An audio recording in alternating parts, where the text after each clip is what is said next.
হরে কৃষ্ণ সুপ্রিয় ভক্তমণ্ডলী, আজকে আমাদের ব্রজমণ্ডল দর্শনের পঞ্চম দিন। আজকে আমরা যাচ্ছি নন্দগড় বাসনা দর্শন করতে এবং দক্ষ ওই সাইকেলে যা যা দর্শনীয় জায়গা আছে সেগুলো আমরা দর্শন করব। আপনারা আপনাদের মোবাইল স্ক্রিনে এবং টিভি স্ক্রিনে দর্শন করবেন আমাদের সঙ্গে। চলুন তো আজকে যাত্রা শুরু করি। 18 মার্চ 2026 বুধবার ছিল আমাদের ব্রজমণ্ডল দর্শনের পঞ্চম দিন বা অন্তিম দিন। এদিন আমরা দর্শন করেছিলাম রাধারানীর লীলাস্থলী, বাসনা ধাম ও নন্দগাঁও। এছাড়াও সেদিন আমরা ঘুরে দেখেছিলাম মানগড়, ময়ূরকুঠি, সংকেত, প্রেম সরোবর, বৃন্দাদেবী মন্দির সহ আরও কিছু দর্শনীয় স্থান। রাধারানী গোকুলের রাবেল গ্রামে প্রকট হলেও বাসনা হলো তার বাল্যকালের লীলাস্থলী ও বাসস্থান। এই বাসনার শ্রীমতী রাধারানী তার পিতা বৈশ্যভানু মহারাজ এবং মাতা কীর্তিদা দেবীর সঙ্গে বসবাস করেন। আমাদের সকলের প্রিয় পূজ্যপাদ বলভদ্র গৌরদাস প্রভু কি জয়। প্রভু একটু দু চার কথা বলে যাচ্ছি।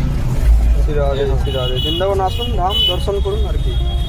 রাধারানী প্রভু বলছেন সবাইকে বৃন্দাবন আসার জন্য বলছেন, রাধারানী কৃপা লাভ করার জন্য আপনারা সবাই প্লিজ চেষ্টা করবেন আসেন। যাদের টাকা পয়সা নেই, হ্যাঁ বৃন্দাবনে এসে হ্যাঁ বলুন। যাদের কাছে পয়সা কড়ি কম আছে বা নেই, তারা বৃন্দাবনে আসুক, তাদের থাকা প্রসাদ ব্যবস্থা করবো আমি। হরি বল।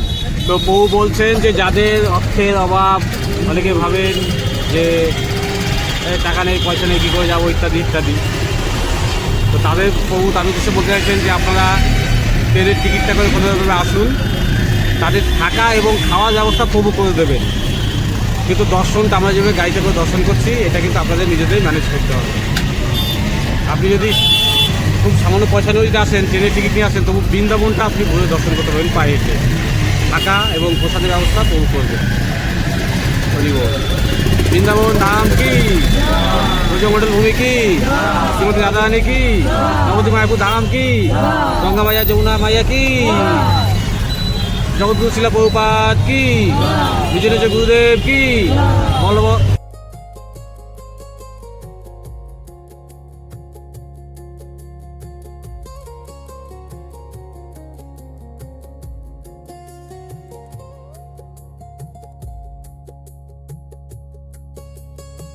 বৃন্দাবন দর্শনের আজকে পঞ্চম দিন বা শেষ দিন বলা যেতে পারে। কালকে আমরা রিটার্ন জার্নি করব। আমাদের ব্রজমণ্ডল দর্শন চলছে। আজকের দিনে আমাদের পঞ্চম দিনের ব্রজমণ্ডল দর্শনের আজকে আমাদের প্রথম ডেস্টিনেশন কীর্তি মন্দির। তাহলে কি এখানে তুলবো? এখানে ভালো হবে মুখ ফটো। আমরা যাচ্ছি এখন পরবর্তী ডেস্টিনেশন বাসনা ধাম। প্রতি বজেশ্বরী রাধারানী কি জয়।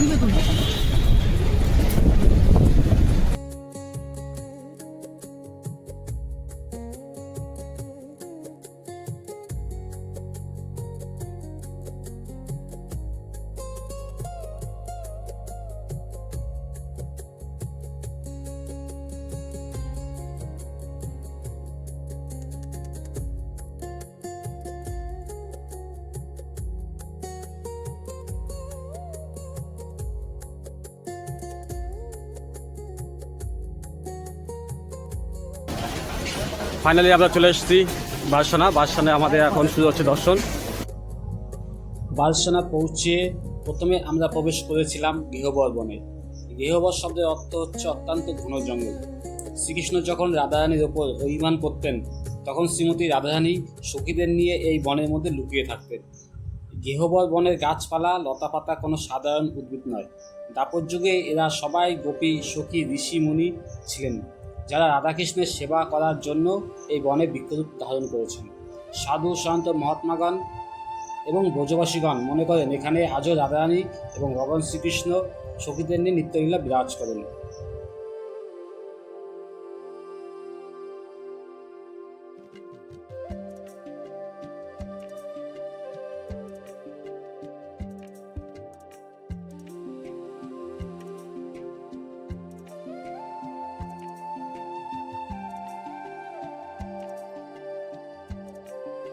গৃহবর বন দর্শন করে মানগড় যাওয়ার পথে পরবর্তী দর্শন ছিল রাধা সরোবর। এই সরোবরে শ্রীমতী রাধারানী সঙ্গীদের সাথে স্নান করতেন, তাই এই জায়গাটা অত্যন্ত পবিত্র বলে মনে করা হয়।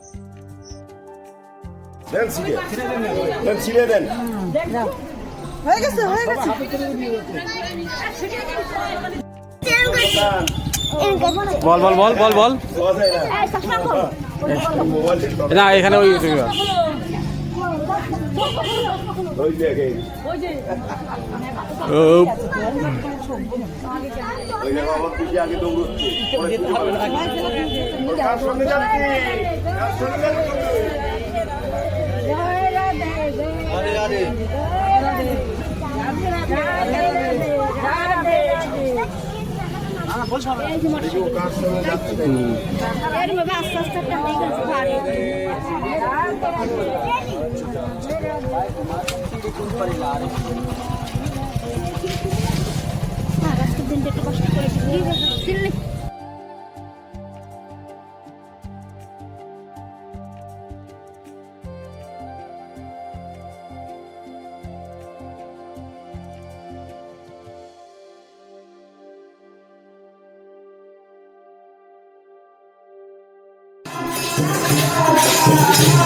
সরোবর দর্শন করে আমাদের পরবর্তী দর্শনের স্থান ছিল মানগড় মন্দির।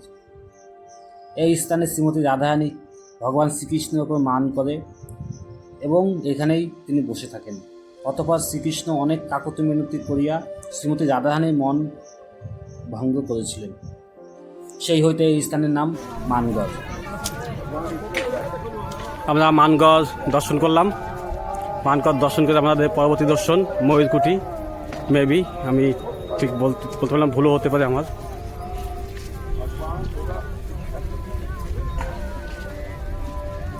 আমি আর আমার মামি সবার পেছনে আছি। মামিকে নিয়ে আমি যাচ্ছি আস্তে আস্তে। আমার মামি কেমন দর্শন হচ্ছে, কেমন বলো? ভালো। হ্যাঁ, আনন্দ পাচ্ছো? হ্যাঁ, আনন্দ পাচ্ছি। কষ্ট হলে কষ্ট মনে করি না। হ্যাঁ, মামি বলছে কষ্ট হলে কষ্ট মনে হচ্ছে না, এত আনন্দ পাচ্ছে। মানে আনন্দের কাছে সব কষ্ট একদম জিরো।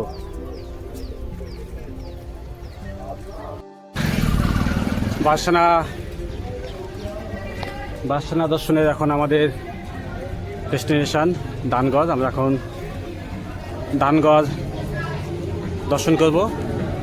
মানগড় দর্শন হয়েছে আমাদের, সবাই ময়ূরকুটি গেছে, আমরা যেতে পারিনি যে কোনো কারণেই হোক। এবার আমরা দানগড় দর্শন করব। দানগড় পৌঁছে গেছি, এটা হচ্ছে দানগড়।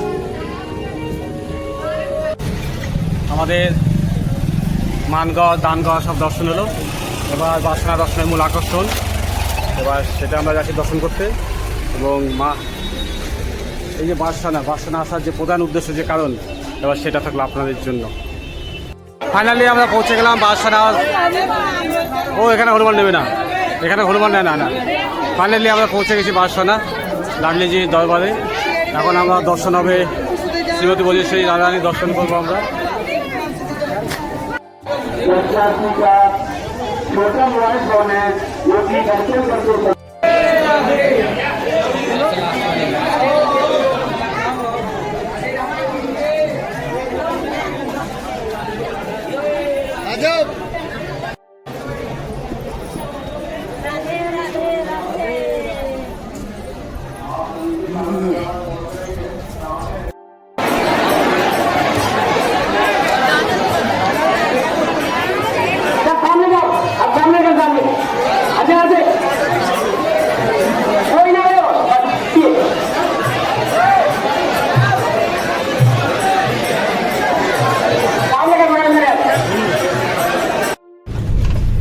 আমরা বাসনা দর্শন করে এখন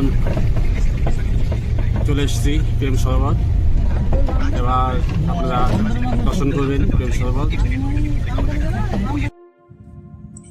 একদিন শ্রীমতী রাধারানী ও শ্রীকৃষ্ণের মধ্যে গভীর মান অভিমান হয়েছিল।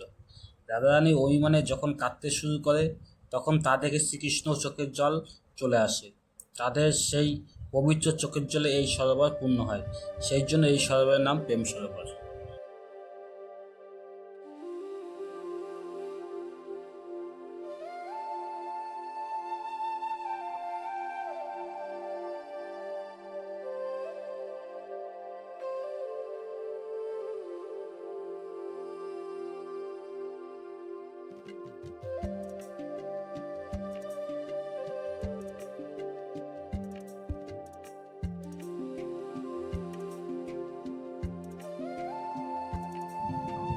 প্রেম সরোবরের কাছেই রয়েছে রাধাকৃষ্ণের আরও একটি বিশেষ লীলাস্থলী, যে স্থানের নাম সংকেত। বিশ্বাস করা হয় বৃন্দা দেবী ও ললিতা সখীর সহায়তায় এখানে রাধা ও শ্রীকৃষ্ণের প্রথম গোপন মিলন হয়েছিল। সংকেত কথার অর্থ হচ্ছে ইঙ্গিত। রাধাকৃষ্ণের প্রেমের শুরুতে সখীরা এই স্থানে গোপনে তাদের সাক্ষাতের ব্যবস্থা করতেন।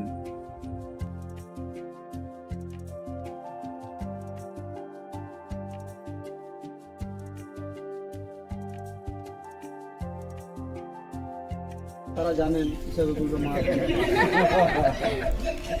তো সেই গুরুত্বপূর্ণ জায়গায় আছে, এখান থেকে সংকেত যে তো আজকে কোথায় দেখা হবে, কি লীলা হবে, বুঝতে পেরেছেন? সেটা মাঝখানটা সংকেত দর্শন করে আমরা পৌঁছে গিয়েছিলাম নন্দগাঁয়ে অবস্থিত আশেশ্বর মহাদেব দর্শন করতে। অর্থাৎ আশা, এই স্থানে ভগবান শিব বালকৃষ্ণ রূপে ভগবানের দর্শন করার জন্য নন্দগাঁয়ে এসেছিলেন, কিন্তু তার বাকছাল ও জটাজাল রূপ দেখে মা যশোদা ভয় পেয়ে তাকে ভিতরে প্রবেশ করতে দেননি। এরপরে হতাশ হয়ে এই স্থানে মহাদেব জঙ্গলে বসে শ্রীকৃষ্ণের দর্শন পাওয়ার আশায় ধ্যান বা তপস্যা শুরু করেন। পরবর্তীতে লীলার মাধ্যমে ভগবান শ্রীকৃষ্ণ শিবের সেই ইচ্ছা পূরণ করেন।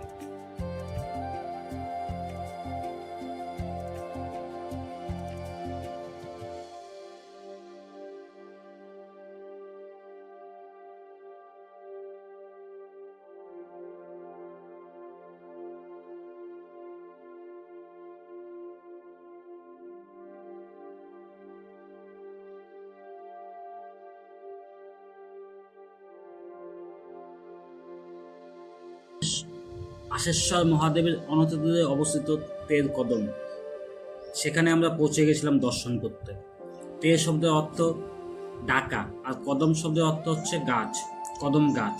ভগবান শ্রীকৃষ্ণ বাল্যলীলায় যখন রাখাল বেশে গাভী চড়াতেন, তখন দিনের শেষে এই কদম গাছের ডালে বসে মোহন বাঁশিতে ফু দিয়ে তার 9 লক্ষ গাভী ও সখাদের ডাকতেন। তার বাঁশির সুরে ব্রজ গোপিকারাও সেই স্থানে ছুটে আসতেন। এই বাঁশি বাজিয়ে ডাকার প্রথা বা তেরের নাম অনুসারেই এই স্থানটির নাম তের কদম।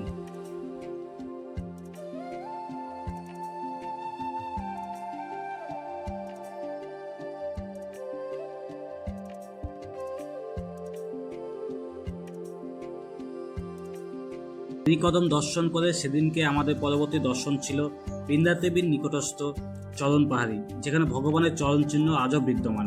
চলুন আপনারা এবার সেই দর্শন করবেন ভগবানের চরণ চিহ্ন।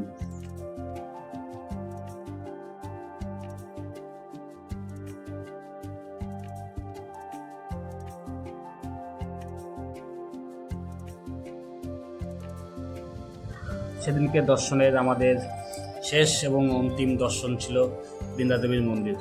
আর সেই দিন বৃন্দাদেবী দর্শন সঙ্গে সঙ্গে আমাদের সেদিনকে দর্শন আমরা বিশ্রাম নিয়েছিলাম।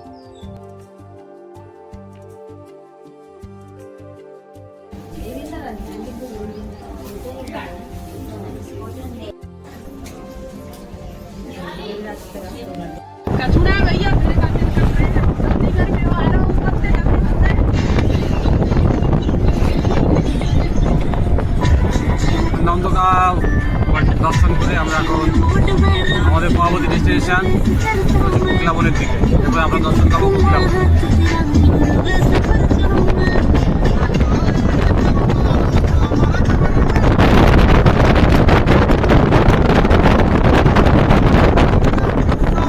আমাদের ব্রজমণ্ডল দর্শনের শেষ দিন এবং শেষ দর্শন এটাই হবে, মানে এই ট্রিপের শেষ আর কি।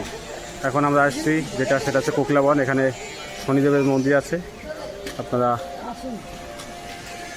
ওই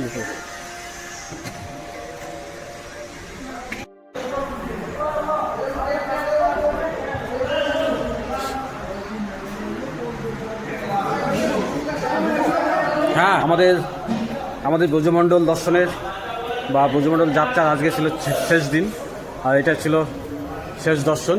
এবার আমরা ফিরবো রুমে কেশিঘাট, তারপরে সন্ধ্যার সময় 2-1টা দর্শন করব, তারপরে আগামীকাল কেনাকাটা শপিং হবে আগামীকাল। আজকের ভিডিওটা এই পর্যন্তই, দেখা যাক পরের ভিডিওতে কী আসতে পারে। হরে কৃষ্ণ।